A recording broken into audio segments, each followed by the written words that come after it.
Hello বন্ধুরা, কেমন আছো তোমরা? আশা করি তোমরা অনেক অনেক ভালো আছো। আমিও ভালো আছি তোমাদের ভালোবাসায়, ভগবানের আশীর্বাদে। তো সকাল সকাল তোমাদের সাথে একটু দেখা করলাম। তোমাদের সাথে একটু দেখা না করলে সকাল সকাল আমার আবার ভালো লাগে না। তো চলো কি আজকে অনেক কিছু তোমাদেরকে দেখাবো। তো চলো রান্নাঘরে চলো, তারপর যাচ্ছি আর এক জায়গায়। চলো। তো ওই যে 5 পিসের একটা সবজি করব, আর ডালটা সেদ্ধ করে জল দিয়ে রেখেছি। এবার পেঁয়াজ, লঙ্কা, জিরে ফোড়নটা আর লঙ্কা, শুকনো লঙ্কাটা দিয়ে এবার ডালের মধ্যে দিয়ে দিলাম। ফোড়নটা দিয়ে ডালটা হয়ে গেল। যখন ঝটঝট রান্না হবে তখন এইভাবেই রান্না করতে হবে। প্রচণ্ড গরম পড়েছে তো ওই জন্য। আর এই দেখো জমির থেকে পুঁই শাক আর শাকের ডাঁটা। আর আজকে এই মাছ নেওয়া হয়েছে, মাছ পাওয়া যাচ্ছে না। ওই মাছটা আমি করবো হচ্ছে আলু আর ঝিঙে দিয়ে মাছের ঝোল করব, যেটা খেতে অসম্ভব ভালো লাগে শুধু আলুর থেকেও। তো এই যে পাঁচমিশালি সবজির মধ্যে আছে আলু, পটল, বেগুন, কুমড়ো, ডাঁটা। তো হোটেলের স্টাইলে রান্না করবো ভাবছি, জানি না কতদূর কি পারবো। তো দেখো ভাজা হয়ে জল দিয়ে দিয়েছি, লঙ্কা চেরা দেওয়া আছে। আর এখানে দিয়ে দিলাম রসুন, 4টে রসুন থেতো করে, আর মুগ ডাল ফোড়ন,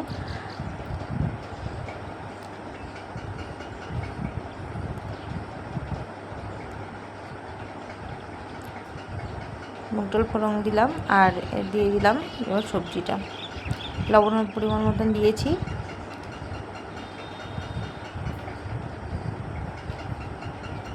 আজকে তোমাদের সাথে আর একটা জিনিস শেয়ার করবো, চলো দাঁড়াও দেখতে থাকো। তো এর মধ্যে দিয়ে দিলাম জিরে গুঁড়ো,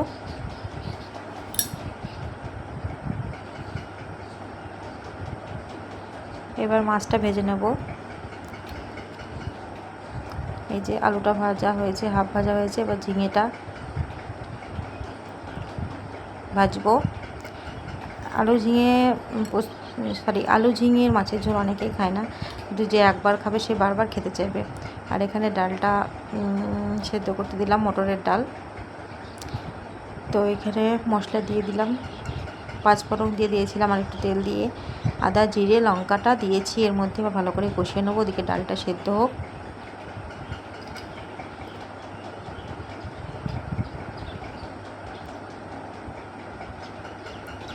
জল দিয়ে দিয়েছি, এবার মাছটা দিয়ে দেবো।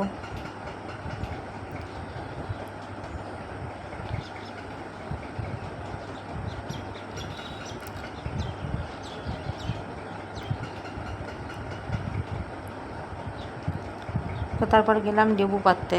দেখো কত লেবু হয়েছে, দেখেছো? 2টো লেবু পাড়লাম। আর দেখেছো কত সুন্দর লাগছে না দেখতে? এই দেখো কি সুন্দর লেবু। এই দেখো ভেন্ডি গাছ, এই দেখো ভেন্ডি গাছে ভেন্ডি হয়েছে, দেখেছো? আর এটা হলো কি ফুল গাছ, এটা তোমরাই আমাকে কমেন্ট করে জানিও, ঠিক আছে? দেখতে কিন্তু অসম্ভব সুন্দর, আর সেন্টটাও খুব সুন্দর। তো এই দেখো এখানে ধান ভাপানো হচ্ছে পাশের বাড়িতে।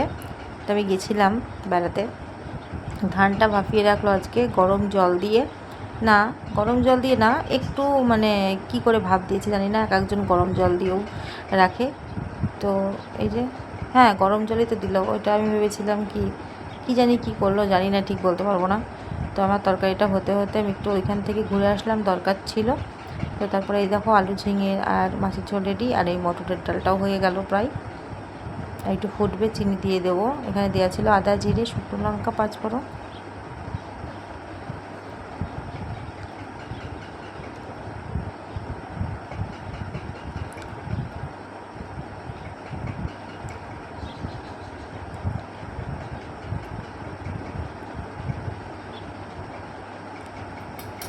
তো আমি এবার টিফিন খাবো।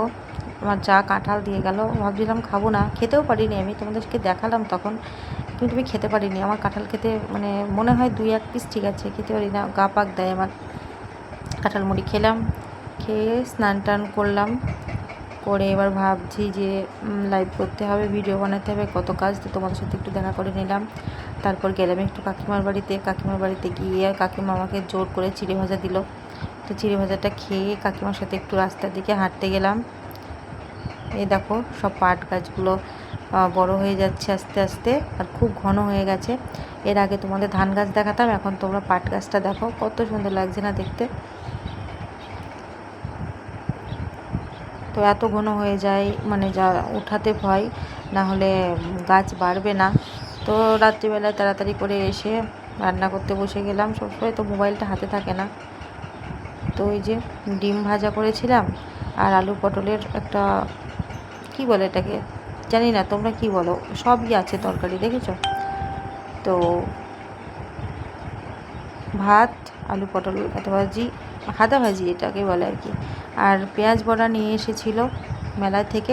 খেতে খেতে লাস্টে তোমাদের কথা মনে পড়লো, সেই শেয়ার করলাম। নিয়ে তো এসেছিলো 12টা, কিন্তু খেতেও ভয় লাগছিলো। তো যাই হোক, সবাইকে দিয়ে আসলাম আর আমি 4টে খেয়েছিলাম। তো সম্পূর্ণ ভিডিওটা দেখলে কেমন লাগলো অবশ্যই জানিও। ভালো লাগে লাইক, কমেন্ট, শেয়ার আর সাবস্ক্রাইব করে আমার পাশে থেকো। দেখা হবে কালকে আবার নতুন একটা ভিডিওতে। ততক্ষণ পর্যন্ত সবাই ভালো থেকো, ঠিক আছে। আর যদি কোনো ভুল হয়ে থাকে ক্ষমা করো। বাই।